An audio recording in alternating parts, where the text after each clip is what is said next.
ஒரு 5 ரூபா பொருளை நம்ம கிட்ட கொடுத்து இதை 4000 கோடிக்கு பிசினஸை ஸ்கேல் அப் பண்ணுன்னு சொன்னா கேட்கும் பொழுது கொஞ்சம் பயமா இருக்க மாதிரி இருக்கு இல்லைங்களா? எஸ், நம்மளோட இந்தியன் மார்க்கெட்ல வெறும் 5 ரூபாய்க்கு இன்னைக்கு டேட்லயும் 2000 ரூபாய்க்கு ஆரம்பிச்ச விஷயம் 5 ரூபாய்க்கு இன்னைக்கு டேட்ல சேல் ஆயிட்டு இருக்குது. ஆனா அதனோட மார்க்கெட் பொட்டன்ஷியல் பாத்தீங்கன்னா 4000 கோடிக்கு மேல இன்னும் கம்மிங் இயர்ல பாத்தீங்கன்னா 5000 crores கிட்ட வரப்போகுது. இதுல பெரிய பெரிய பெரிய நிறுவனங்கள் எல்லாருமே உள்ள புகுந்து போட்டி போட்டுட்டு இருக்காங்க. எக்ஸிஸ்டிங்கா இருந்த நிறுவனங்கள் நியூ கமர்ஸால அவங்களோட புது இனோவேஷன்ஸால இருந்த இடமே கூட தெரியாம போயிருக்காங்க. எஸ், உங்களுக்கே மைண்ட்ல ஒரு கியூரியாசிட்டி வருது இல்லையா, என்ன ப்ராடக்ட்னு? வாங்க இந்த வீடியோவில் போய் நம்ம பிரீஃபா பார்க்கலாம். வீடியோவில் போகிறதுக்கு முன்னாடி ஒரு குட்டி இன்ஃபர்மேஷன். ஹெல்த் கூட வெல்த் ரெண்டும் கொடுத்தா எப்படி இருக்கும்னு யோசிச்சோம் நம்ம மாம் ட்ரேடர்ஸில். அதுக்காக பார்த்தீங்கன்னா 1499 அப்படின்னு சொல்லிட்டு ஒரு காம்போ நம்ம அனௌன்ஸ் பண்ணியிருக்கோம். 20 வகையான ட்ரை ஃப்ரூட்ஸ் அண்ட் நட்ஸ் அந்த காம்போவில் நம்ம கொடுத்துட்ருக்கோம் ஃப்ரீ ஷிப்பிங்கோட. அது மட்டும் கிடையாது, 1 கிராம் ஆஃப் சில்வர் காயின் ஒவ்வொரு பர்ச்சேஸ்லையுமே உங்களால் வாங்கிக்க முடியும். இதெல்லாம் கொடுத்தா எதனா விலை கம்மியான நட்ஸ் சீட்ஸை கொடுத்து ஏமாத்திடுவாங்கப்பா, அப்படியெல்லாம் தப்பு கணக்கு போடவே போடாதீங்க. நம்ம என்னெல்லாம் கொடுக்குறோம் தெரியுங்களா? ஆல்மண்ட்ஸு, கேஷ்யூ, வால்நட்டு, பிஸ்டாஷியோஸு, அது கூட பார்த்தீங்கன்னா கிரான்பெரியோட ரேட்டெல்லாம் நீங்கள் ஜஸ்ட் செக் அவுட் பண்ணி பாருங்கள். ப்ரூன்ஸ் கொடுக்குறோம், பிளாக் கரண்ட் கொடுக்குறோம், அத்திப்பழம், ஆப்ரிகாட்டு, பம்கின் சீட்ஸ், என்ன சீட்ஸ் எல்லாம் உங்களுக்கு மிக்ஸில் வருமோ அந்த மாதிரி எல்லா ஹை அண்ட் சீட்ஸுமே வந்து நம்ம கொடுத்துட்ருக்குறோம். ஸோ எல்லாமே 1499 மட்டும் ஃப்ரீ ஷிப்பிங். அது கூட கட்டாயமாக 1 கிராம் ஆஃப் சில்வர் காயின் உங்களுக்கு வந்து சேரும். இந்த ஆர்டர் உங்களுக்கு வேணும்னு நீங்கள் நினச்சிங்கன்னா நம்ம வெப்சைட்லேயுமே டாப்லேயே நம்ம பிளேஸ் பண்ணியிருப்போம். நீங்க வாங்கிக்கலாம். அந்த லிங்க் நான் கொடுக்குறேன். அப்படி இல்லைன்னா வாட்ஸ்அப்க்கு நீங்க மெசேஜ் அனுப்புங்க, நாங்க உங்களுக்கு கைட் பண்றோம். இந்த வீடியோ மேக் பண்றதுக்கு எனக்கு 2 விஷயம் ரொம்ப ரொம்ப ரொம்ப இன்ஸ்பைரிங்கா இருந்தது. ஒன்னு பாத்தீங்கன்னா, இந்த ஒரு பர்டிகுலர் பொருளை வீட்டில் இருக்க இல்லத்தரசிங்க கிட்ட கொடுத்து இதை நீங்க மேனுஃபேக்சர் பண்ணி கொடுங்க, நாங்க பைபேக் எடுத்துக்கிறோம் அப்படின்னு சொல்லிட்டு ஒரு குரூப் ஆஃப் பீப்புள் வந்து ப்ரொமோஷன்ஸ்க்கு வந்தது. ரெண்டாவது பாத்தீங்கன்னா, அபர்ணாஜி ஆந்திராவை சேர்ந்தவங்க. ஆக்சுவலி என்னன்னா, ஜஸ்ட் ஒரு 150 ஸ்கொயர் ஃபீட் அவங்களோட ரூம்ல ஒரு ரொம்ப ஸ்மால் ஸ்கேல்ல பழைய நியூஸ் பேப்பருங்களை வச்சு ஆரம்பிச்ச ஒரு தொழில் இன்னைக்கு லேக்ஸ்ல அவங்களுக்கு ரெவென்யூ ஜென்ரேட் ஆகியிருக்கு. பை திஸ் டைம் அவங்க க்ரோர்ஸ் கூட அச்சீவ் பண்ணியிருக்கலாம். அப்படி என்ன ப்ராடக்ட் மேனுஃபேக்சர் பண்றாங்க அப்படின்ட்டு கேட்டிங்கன்னா, பென்சில் மேனுஃபேக்சரிங்க்கு இந்தியாவில் இவ்வளோ பெரிய மார்க்கெட் பிளேஸ் இருக்குது அப்படின்றதால தான் இதில் கூட ஒரு பைபேக் ஆப்ஷனை கொடுத்து பீப்புளை வந்து உள்ளே வர வைக்கிறாங்க. பட் என்ன கேட்டிங்கன்னா, பைபேக் ஆப்ஷன்ன்றது வந்து ரெக்வயர்மெண்ட்டே இல்லை. பிகாஸ் இப்போ ஆந்திராவில் நான் சொன்னேன் இல்லைங்களா, அப்பர்ணாஜி அவங்க என்ன பண்ணியிருக்காங்கன்னா, யூடியூப்ல ரேண்டமாக ஒரு வீடியோ பார்க்கும்பொழுது இந்த மாதிரி பைபேக் ஆப்ஷன்ஸ்லாம் இருக்கே, வீட்டில் இருந்தே பேப்பர்லாம் பென்சில் மேக் பண்ணி கொடுத்தா பைபேக் பண்ணிக்கிறோம், ஏன் நம்ம இதை நேரடியாக மார்க்கெட்டில் வந்து நம்மளே கொடுக்கக்கூடாதுன்னு ஒரு சிறு முயற்சி தான். அதாவது எந்த ஒரு இன்னைக்கு வந்து ரீசெண்ட் அச்சீவ் பண்ண எந்த ஒரு ஸ்டார்ட் அப் ஆக இருந்தாலும் பார்த்தீங்கன்னா, இல்லை எந்த ஒரு வீட்டில் தொழில் ஆரம்பிக்கப்படுற தொழில் முனைவோராக உமன் ஆண்டர்பிரினர், மென் ஆண்டர்பிரினர் யாராக இருந்தாலுமே அவங்களோட முயற்சி பார்த்தீங்கன்னா ரொம்ப சின்ன முயற்சியாக தான் இருக்கும். ஒரு 5000 10,000 அதில் அவங்க ஒரு ரிஸ்க் எடுத்து ஆரம்பித்த ஒரு விஷயம் தான் இன்னைக்கு அவங்களுக்கு பல லட்சம் ரெகக்னிஷன் தரக்கூடிய ஒரு விஷயமாக இருந்திருக்குது. 18ஆம் நூற்றாண்டிலிருந்து பென்சில் மேனுஃபேக்சரிங் நமக்கு நடந்துட்டு இருக்கு. பரிமாணங்கள் தான் மாறி இருக்குதே தவிர்த்து அதனோட மேனுஃபேக்சரிங் வந்து ஸ்டாப் ஆனதே கிடையாது. ஏன்னா அதனோட யூட்டிலைசேஷன் வந்து அதிகம். நான் ஒரு சின்ன ஸ்டோரி மட்டும் சொல்லி விரும்புகிறேன். உங்களுக்கு மார்க்கெட்டில் தெரிஞ்ச பெரிய பிராண்ட்ஸ்லாம் யார்? ஒன்று பார்த்தீங்கன்னா வந்து டோம்ஸ் நீங்கள் கேள்விப்பட்டிருப்பீங்க, நட்ராஜ் கேள்விப்பட்டிருப்பீங்க, அப்சரா கேள்விப்பட்டிருப்பீங்க, ஹெச்பி, இந்த மாதிரி நிறைய ரகங்கள் கேள்விப்பட்டிருப்பீங்க. சமீபம் மார்க்கெட்டை ஓவர் ரூல் பண்ணிட்டு இருக்க பிராண்ட் எது தெரியுமா? டோம்ஸ்.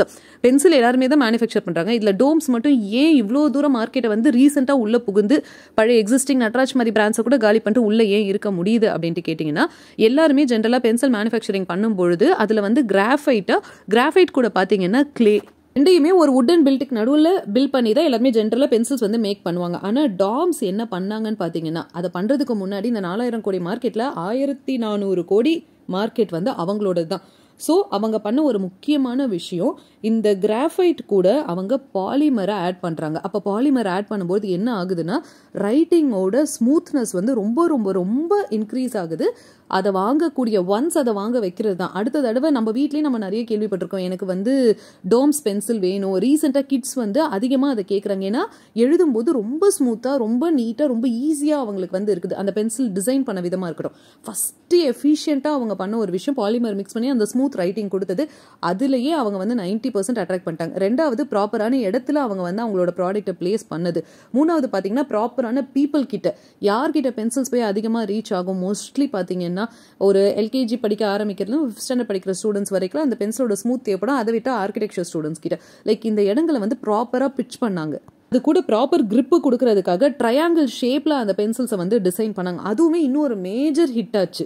இன்னைக்கு டிஜிட்டல் மார்க்கெட்டிங்னு ரொம்ப ஸ்ட்ராங்கா போயிட்டு இருக்க இந்த ஈரால வேர்ட் ஆஃப் மவுத் மார்க்கெட்டிங் அப்படின்ற ஒரு விஷயத்த பயங்கரமா யூட்டிலைஸ் பண்ண ஒரு பிராண்டு தான் பாத்தீங்கன்னா டோம்ஸ். உள்ள பாலிமரா மிக்ஸ் பண்றாங்கன்ற மாதிரி நமக்கு ஒரு சில விஷயங்கள் தோணலாம். பட் ஸ்டில் அவங்களால இந்த மார்க்கெட்ல சர்வைவ் ஆக முடியுது. ஏன்னா பீப்புளோட ரெக்வயர்மெண்ட்டை அவங்களோட வேலைகளை ஈஸி ஆக்குற மாதிரி ஒரு ப்ராடக்ட் அவங்க டிசைன் பண்ணியிருக்காங்க. அது கூட அவங்க பண்ண எல்லா அடிஷனல் மார்க்கெட்டிங் ஆஃபர்ஸ், ஃப்ரீ கொடுத்தது, இது எல்லாமே வேற லெவல் ஹிட் அவங்களுக்கு வந்து கொடுத்துச்சு. இவ்வளோ பெரிய மார்க்கெட்டை எஸ்டாப்ளிஷ் பண்றதுக்கு கிட்டத்தட்ட 45 கண்ட்ரீஸ்ல அப்படியே கொடி கட்டி பறந்துட்டு இருக்காங்க டோம்ஸ். ஓகே, இது பெரிய பிராண்ட். அபர்ணாஜி என்ன பண்ணாங்க, அவங்களுக்கு வந்து நம்ம ஊர்ல இருக்கக்கூடிய நியூஸ் பேப்பர்ஸ் அத்தனையுமே வந்து எங்கேயோ ஒரு லேண்ட்ஃபில்லுக்கு போகுது. எங்கேயுமே ப்ராப்பரா ரீசைக்கிள் பண்ணப்படுறது கிடையாது.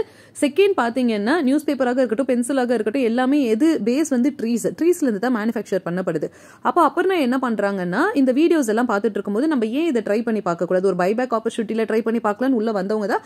பட் அவங்களாலே இந்த மார்க்கெட்டை எஸ்டாப்ளிஷ் பண்ண முடியும்னு ஒரு கான்ஃபிடன்ஸ் அவங்களுக்கு வந்துருச்சு. உடனே அவங்க மெஷின் எல்லாம் வாங்கி போட்டு ஆர்வக்குள்ளர்ல பிசினஸ் பண்ணல, ப்ராப்பரா ரீசர்ச் பண்றாங்க. ஒரு வருஷத்துக்கு 4 லட்சம் மரங்கள் வெட்டப்படுது பென்சில் மேனுஃபேக்சரிங்காக மட்டும். அப்ப என்ன மாற்றத்தை கொண்டு வர முடியும் நம்மளால? ஓகே, இப்ப வேஸ்ட் ரீசைக்கிள்டு மெட்டீரியல்ல வச்சு எதை பென்சில் பண்ண முடியும், பிளாஸ்டிக்ல பண்ண முடியுமா, நிறைய விஷயங்கள் அவங்க பார்க்கும்போது சீப் அண்ட் பெஸ்டா இருக்கணும். ஏன்னா ஒரு ரொம்ப மிடில் கிளாஸா இருக்கக்கூடியவங்க அதிகபட்சம் அவங்களால என்ன ஜுவல் வச்சு கூட ரிஸ்க் எடுக்க முடியும். ஒரு 1 ல இருந்து 1.5 லட்சம் வரைக்கும் தான் அவங்களால ரிஸ்க் எடுக்க முடியும் ஒரு மெஷினரி வாங்கி போட்டு பண்ணனா கூட. அப்போ பேப்பர்ஸ், நியூஸ் பேப்பர்ஸ் வச்சு எப்படி பென்சில் மேனுஃபேக்சர் பண்றதுன்ற ஐடியா வந்து உங்களுக்கு கிளிக் ஆகுது. அதுல தான் அவங்க வீடியோஸ் ரிசர்ச் பண்ணும்போது பைபேக் ஆப்பர்ச்சுனிட்டி பாக்குறாங்க. இது பைபேக் அப்படின்றதோட ஏன் நம்ம ப்ராக்ரஸிவா எடுத்துக்கிட்டு போக கூடாது, கிரியேட்டிவா யோசிக்கிறாங்க. அப்ப வெளிநாடுகள் எல்லாம் பாத்தீங்கன்னா இந்த பென்சிலுக்கு பின்னாடி சீட்ஸ் வச்சு கொடுக்கறது, ரப்பர் வச்சு கொடுக்கறது, அந்த ரப்பர் உள்ள சீட்ஸ், இந்த மாதிரி நிறைய விஷயங்கள் ஆல்ரெடி ஃபாரின்ல எல்லாம் வந்து நடந்துட்டு இருக்கு. நம்ம ஊர்ல அது ப்ராப்பரா நடக்கலாமோ, நம்ம ஊர் வெஜிடபிள்ஸோ இல்ல ஃப்ரூட் சீட்ஸ் லைக் அந்த மாதிரி ஏதாவது வந்து ஒரு பென்சில் பின்னாடியோ வச்சு கொடுக்குறாங்க. ஏன்னா சும்மா போய் இந்தாங்க நான் பேப்பர்ல பென்சில் வச்சு பென்சில் பண்ணியிருக்கேன், வேஸ்ட் மேனேஜ்மெண்ட்ல வந்து நான் வந்து எஃபெக்டிவா பண்றேன்னா யாருமே அக்செப்ட் பண்ண மாட்டாங்க. பிராக்டிகாலிட்டி அதுதான். அப்போ இந்த மாதிரி ஒரு இனோவேட்டிவா கொடுக்கும்போது அவங்களுக்கு பெரிதளவுல வரவேற்பு கிடைக்குது. நிறைய பேர் பார்த்திருப்பீங்க, நிறைய பேர் ஃப்ரீயா கூட கொடுக்குறாங்க. இப்போ பிம்பாம் பாட்டி ஹேர் ஆயில் கூட பாத்தீங்கன்னா சீட் பென்சில் ஃப்ரீயா கொடுக்குறாங்க. இது எல்லாமே ஒரு நல்ல இனோவேஷன், ரொம்ப பாசிட்டிவா நம்ம பார்க்க வேண்டிய ஒரு இனோவேஷன். உங்க ப்ராடக்ட்டோட மார்க்கெட்டிங் பாருங்க. ஒவ்வொரு ஸ்கூல்ஸா போயிட்டு ஸ்கூல்ஸ்ல இந்த மாதிரி ஒரு ப்ராடக்ட் இருக்குன்னு பிட்ச் பண்ணிட்டு அந்த ஸ்கூல்ஸை சுத்தி இருக்கக்கூடிய கடைகளுக்கு அவங்க ப்ராடக்ட் வந்து சப்ளை பண்ணிடுறாங்க. அது ஃப்ரண்ட் எண்ட்ல வைக்கிறதுக்கான டீலுமே வந்து பேசிக்கிறாங்க. அப்போ ஆட்டோமேட்டிக்கா பாத்தீங்கன்னா இவங்க ஸ்கூல்ல வந்து ரீசைக்கிள் பண்ணப்படுற பென்சில்ஸோ எவ்வளவு இம்பார்ட்டன்ட் அப்படின்ற விஷயத்தையும் பசங்களுக்கு எக்ஸ்பிளைன் பண்ணிடுறாங்க. ஒரு குட்டி டைம் செஷன் மாதிரி வாங்கிக்கிட்டு அப்போ பக்கத்துல கடையிலையும் அதை பிளேஸ் பண்ணும்போது ஆட்டோமேட்டிக்கா அவங்களுக்கு அங்க சேல்ஸ் நடக்குது. 4000 கோடி மார்க்கெட்ல தனக்கான ஒரு ஸ்பேஸை அவங்களால எடுத்துக்க முடியுது இல்லையா? இப்போ இனோவேஷனுக்கு ஒரு வழி பிறக்குது இல்லையா? அதே போல இவங்க என்ன பண்றாங்கன்னா, மற்ற பிராண்ட்ஸ் யாருன்னா வராங்கன்னா அவங்களோட லேபிளிங்லயுமே இவங்க வந்து பேப்பர் பென்சில்ஸை மேக் பண்ணி கொடுக்குறாங்க. ஓகே, லைக் இப்போ நான் பிராண்ட் இருக்கேன், மாம் ட்ரேடர்ஸ் இருக்கேன், மாம் ட்ரேடர்ஸ் வந்து சீட் பென்சில் ஃப்ரீயா கொடுக்க நினைக்கிறேன், என்னோட பிராண்ட் நேம் என்னோட லோகோ போட்டு கூட அவங்க மேனுஃபேக்சரிங் பண்ணி கொடுக்குறாங்க. அப்போ ஆட்டோமேட்டிக்கா பல தரப்பட்ட மக்கள் கிட்ட அவங்களோட பொருட்கள் போய் சேருது. டாம்ஸி இவங்களையும் நான் ஏன் கம்பேர் பண்றேன்னா, இப்போ டாம்ஸ் பண்ண இனோவேஷன் என்ன, பாலிமர் ஆட் பண்ணி அந்த ரைட்டிங்கை வந்து ஸ்மூத் பண்ணது. இவங்க பண்ண இனோவேஷன் என்ன, சாதாரண பென்சில் பேப்பர் அப்படி சொன்னா விற்க மாட்டாங்க தெரிஞ்சுக்கிட்டு பின்னாடி சீட்ஸ் அட்டாச் பண்ணி பென்சிலை வந்து பீப்புளுக்கு கொடுத்தது. ஒரு ப்ராப்பரான பிசினஸ் பிளான் நிறைய பேரால எக்ஸ்பிளைன் பண்ண முடியும். பெரிய பெரிய இண்டஸ்ட்ரீஸ் மட்டுமே எடுத்து இதை பண்ண முடியும்ன்ற இடத்துல ஒரு சின்ன ஆண்டர்பிரனராலையும் இதை ஸ்டார்ட் பண்ணி அதுவும் சக்சஸ்ஃபுல்லா ரன் பண்ண முடியும்ன்றதோட எக்ஸாம்பிள் தான் ஒவ்வொரு வீடியோலையும் நம்ம பதிவு பண்ணிட்டே வரும். இந்த வீடியோலையும் டாம்ஸ் கூட அபர்ணாஜியை கம்பேர் பண்ணதோட முக்கியமான ரீசன் அதுதான். டாம்ஸ் தான் சர்வைவ் ஆக முடியும் கிடையாது, அபர்ணாஜி மாதிரி ஸ்மால் ஆண்டர்பிரனர்ஸும் சர்வைவ் ஆக முடியும்.